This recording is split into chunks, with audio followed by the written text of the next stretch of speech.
चंद साल कबल संजय दत्त की एक मूवी लगे रहो मुन्ना भाई देखी, जिसमें वो रेडियो मुंबई की सुबह की नशरियात की होस्ट का दीवाना हो जाता है।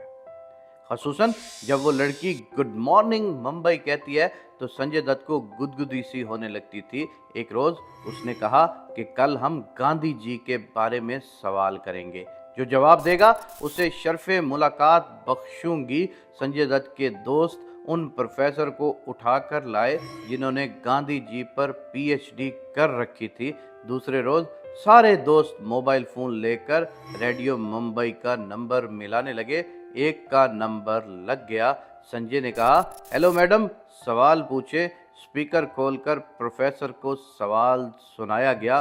उसने जवाब बताया और यूं संजय दत्त की मुलाकात धन हो गई। होस्ट ने अगला ऐलान किया कि सामीन, अभी लोग गांधी जी के पैरोकार हैं। अगले हफ्ते हम आपको मिलाएंगे गांधी जी के फैन से और उनसे सुनेंगे गांधी जी का ज्ञान।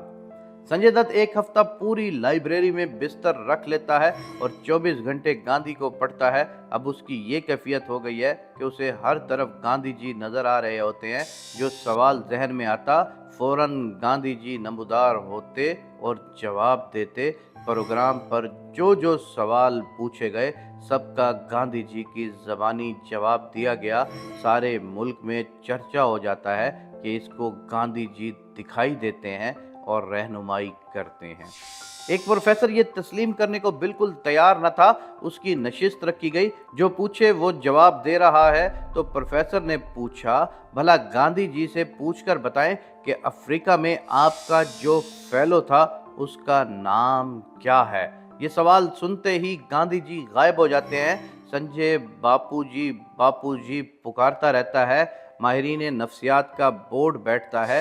वो नफ्सियाती मर्ज तशखीस करते हैं कि इस बीमारी में इंसान को बाकायदा हेवले नज़र आते हैं, उससे बात करते नज़र आते हैं, लेकिन कोई नई खबर नहीं मिलेगी। जो कुछ उसने पढ़ा या सुना होगा उसी का जवाब मिलेगा। क्योंकि मरीज ने गांधी पर बहुत ज़्यादा फोकस किया था तो उसे गांधी जी नज़र आते थे और उसे जवाब उसी की ज़बानी सुनाई देते थे।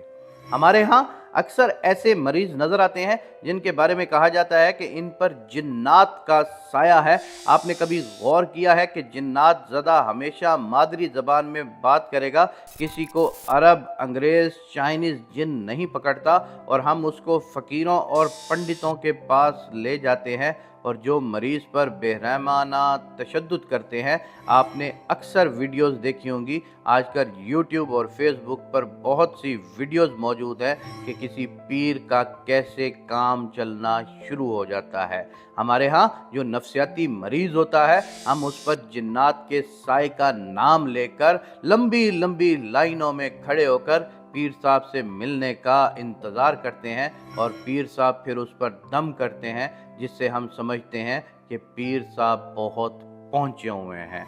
हमें नफ्सियाती अमराज को समझना होगा। वक्त की ज़रूरत है कि नफ्सियाती अमराज की अवेयरनेस पैदा की जाए। कहीं कोई मरीज़ नीम हकीमों के हाथों मारा ना जाए, क्योंकि मैंने बहुत सारे हकीमों को देखा है कि कोई किसी की आंखों से जंजीर निकाल रहा है और कोई किसी के गले के साथ क्या कुछ कर रहा है। बल्कि हमारे मुआशरे में तो हकीम और बड़े बड़े पंडित और बड़े बड़े जादूगर जो लोग बने होते हैं, वो औरतों की इज्जत के साथ भी खेलना शुरू हो जाते हैं। अपने घर के मरीजों को डॉक्टर को चेक कराएं और उनकी नफ्सियात का इलाज कराएं। अल्लाह ताला बेहतर शिफा याब फरमाने वाले हैं।